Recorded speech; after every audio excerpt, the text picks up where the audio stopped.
J'ai trouvé un article dans un livre qui semble assez intéressant. Donc c'est le livre qui s'intitule La France des mosquées aux éditions Albin Michel. Et il est écrit ce qui suit. Les conclusions d'une récente enquête de la Direction générale de la concurrence, de la consommation et de la répression des fraudes sont très sévères pour les producteurs. Donc il parle de la viande halal. D'accord. Sur 11 opérateurs contrôlés, sur 11, 6 sont poursuivis pour tromperie ou falsification. Sur 11. 2 autres ont reçu un avertissement. C'est énorme. Alors sur 11, il y en a en tout 6 plus 2, 8. Il y en a 8 qui ont été interpellés pour falsification, tromperie. Et c'est des gens, c'est des bouchers qui vendent de la viande halal et qui mettent sur leur vitrine halal, et voire même 100% halal. Parce que des fois, la viande halal est jusqu'à 90%, 80%, Oui. 100% halal. C'est pour vous donner un petit peu l'ambiance, l'état d'esprit des musulmans, entre guillemets, qui vivent en France, et qui profitent justement de cette présence, cette nouvelle présence des musulmans en France, parce que bon, elle existe d'environ depuis un siècle. Il faut savoir que la présence des musulmans en France, c'est récent, c'est depuis environ un siècle, et ils sont venus s'installer ici et là, et ils profitent de cette situation-là pour tromper les musulmans crédules, pour tromper les musulmans naïfs, etc., en leur vendant n'importe quoi, la viande elle est pas halal, etc., et c'est énorme. C'est pas 1 sur 10, c'est pas 1 sur 20, c'est pas 1 sur 30, c'est carrément pratiquement 80%. Donc ça dénote justement de l'atmosphère qui existe, et de la sincérité à l'égard de la religion. Et vendre de la viande qui n'est pas halal en disant qu'elle est halal alors qu'elle n'est pas du tout halal, c'est quand même dramatique. Ouais, c'est très grave. Et si ça continue comme ça, ils vont finir par la vendre du cochon. Parce que là, c'est carrément... Et ça, c'est un fait quand même qui est significatif. Parce que c'est représentatif de l'état d'esprit de l'élite. Et l'élite, c'est quoi? On a en bas les gens, les simples fidèles, sincères, pas sincères, enfin tout ce qu'on voudra, les sœurs, les frères, les gens qui vont étudier dans les mosquées, les gens, etc. Et plus on monte, et plus c'est corrompu. Donc ça va des recteurs, ça va des imams, ça va des boucheries, etc., etc. Et plus ça devient... et là, quand je vois carrément 80% des bouchers qui ont été épinglés pour fraude et falsification, vous vous rendez compte, c'est 80%. Ouais, on est pratiquement sûr de tomber sur de la viande Voilà, au bout d'un moment. exactement, on est pratiquement sûr de tomber sur de la viande qui n'est pas halal. Et moi je reste bouche ouverte parce que j'ai du mal à croire qu'on puisse mettre sur une vitrine halal, et en fin de compte c'est pas halal. Et on vend comme ça aux gens, normal. Et on vous met des cadres du Coran partout, du Coran, Allah, Mohammed, salam, partout. Et moi, des fois, je doute de moi. Je me dis peut-être que c'est moi qui est parano, peut-être que c'est moi qui est trop, etc. C'est tellement... on est là, le mec il est barbu, etc. Donc on peut pas penser ça. Alors que c'est mentionné. Et que c'est vrai, c'est des choses qui sont réelles. Et ça dénote justement de la présence de l'état d'esprit de l'élite. Parce qu'on peut considérer que tout ce qui rentre dans ce cadre-là sont l'élite. L'élite, c'est ceux qui tirent bénéfice de la présence des musulmans sur un territoire nouveau. C'est-à-dire que leur présence, elle est nouvelle. Et dès lors, cette présence, elle a engendré un certain nombre de demandes. Cette demande va des mosquées, des librairies, des maisons d'édition, des boucheries, etc. Et tous ceux, pour ainsi dire, tous ceux qui sont engouffrés dans ce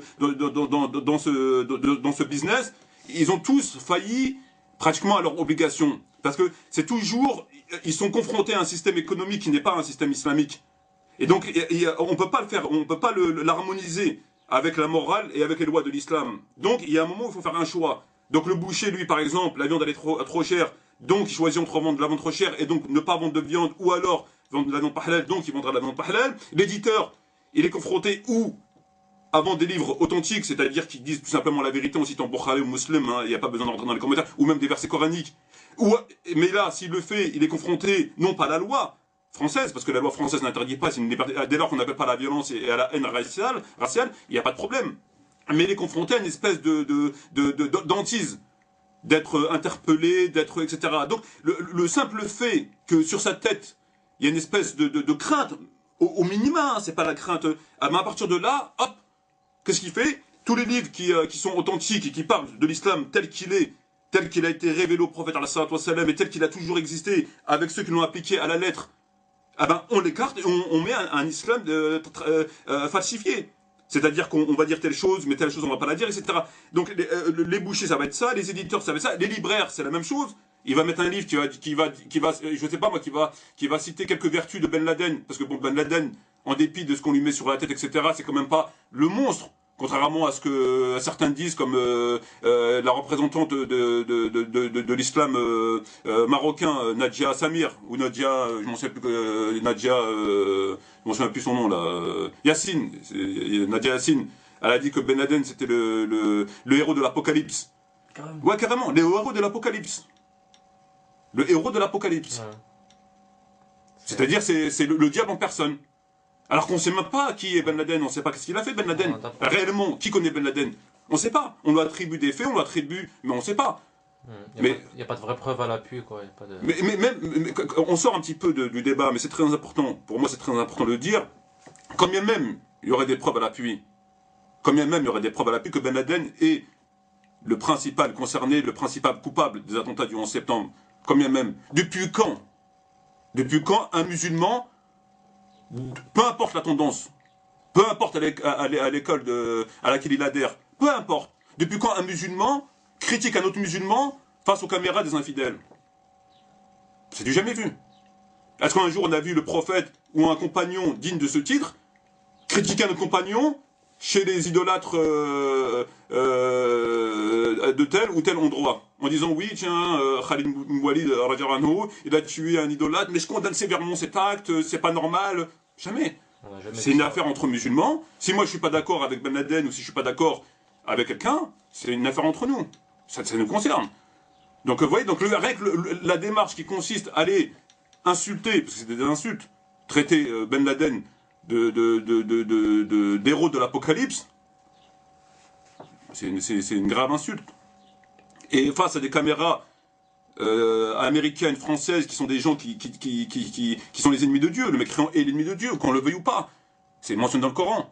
Le mécréant est l'ennemi de Dieu. Bon, c'est grave. C'est très grave. Donc c'est pour dire un petit peu l'état d'esprit qui règne, et ça dénote justement de toutes les manipulations et les magouilles et les falsifications dont les musulmans de bas niveau, quoi, les simples fidèles, sont victimes, quoi. Et toujours dans quel but, si vous pouvez nous le rappeler? Le but, il est évident. Je pense qu'il n'y a pas le moindre doute que le but étant un des traits qui caractérise l'hypocrite. Je peux pas permettre de désigner un tel comme hypocrite ou pas. Mais un des traits qui caractérise le musulman hypocrite, le musulman entre guillemets hypocrite, c'est quoi? Il n'appartient ni aux uns ni aux autres. Donc d'un côté, il nous parle d'islam.